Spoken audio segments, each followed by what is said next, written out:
پاکستانی فوج کو یہ اختیار دے دیا گیا ہے کہ وہ جگہ اور وقت کا تعین کرے اور بھارت نے جو جارحیت کی تھی اس کا بھرپور جواب دیا جائے۔ 6 اور 7 مئی کی رات میں تقریباً 1:05 پر بھارت کی طرف سے پاکستان کے مختلف شہروں پر کچھ میزائل حملے کیے گئے۔ پاکستان پر حملہ کرنا بھارت کی بزدلی تھی۔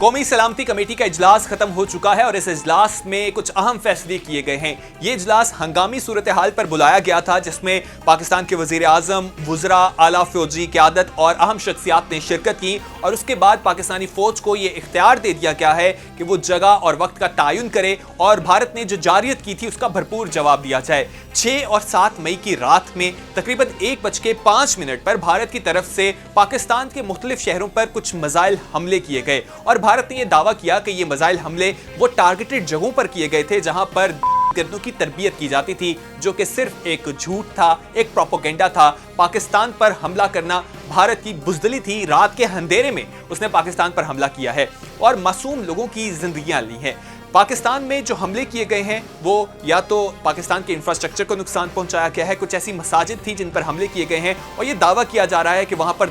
موجود تھی یا ان کی تربیت کی جاتی تھی، جو کہ بالکل غلط ہے۔ پاکستان اپنی سرزمین کسی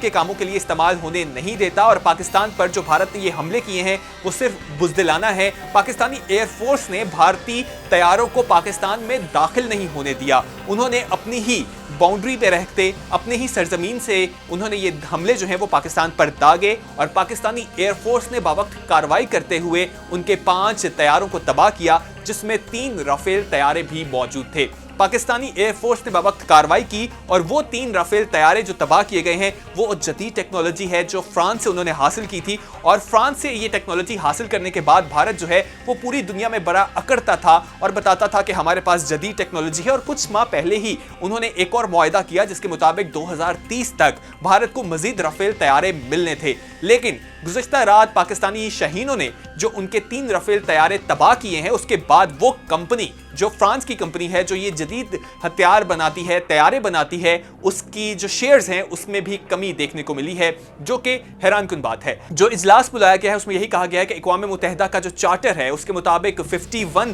جو شک ہے اس کے مطابق پاکستان کے پاس یہ حق موجود ہے کہ اگر پاکستان کی سلامتی کے خلاف، پاکستان کی سالمیت کے خلاف اگر کوئی چیز ہوتی ہے تو پاکستان کے پاس یہ حق موجود ہے کہ پاکستان اس کا بدلہ لے سکتا ہے۔ ہنگامی طور پر سلامتی کے اجلاس میں کچھ اہم فیصلے کیے گئے ہیں، اس میں یہی بتایا گیا ہے کہ پاکستانی فوج کو یہ اختیار دے دیا گیا ہے کہ وہ کسی بھی وقت بھارت کے کسی بھی جگہ پر کسی بھی وقت پر نشانہ جو ہے وہ اس کو بنایا جا سکتا ہے۔ اگر پاکستان میں دیکھیں تو بھارت یہ پروپیگنڈا کر رہا ہے کہ بھارت میں جو حملے ہوئے وہاں پر ان جگہوں پہ ٹارگٹ کیا گیا ہے جہاں پر ان کی ٹریننگ کی گئی ان دہشت گردوں کی، جو کہ بالکل غلط ہے۔ جو پہلگام واقعے کو دیکھ لیں یا اس سے پہلے ہم پرماما دیکھ لیں یا پٹھان کوٹ دیکھ لیں، وہ تمام ہمیں جو جتنے بھی وہ اٹیکس نظر آتے ہیں اس کے پیچھے ہمیں بھارت کی ہی اپنی ملی بھگت نظر آتی ہے۔ ڈرامہ رچایا جاتا ہے، ایک پورا ڈرامہ کریٹ کیا جاتا ہے اور الزام بازی شروع کر دی جاتی ہے پاکستان پر، اور اس بار بھی ایسا ہی ہوا۔ پاکستان پر الزام لگا دیا گیا اور اس کے بعد پاکستان کے خلاف ایک پروپیگنڈا شروع کر دیا گیا۔ پاکستان نے بھی باوقت کارروائی کی۔ آج سے چند روز پہلے بھی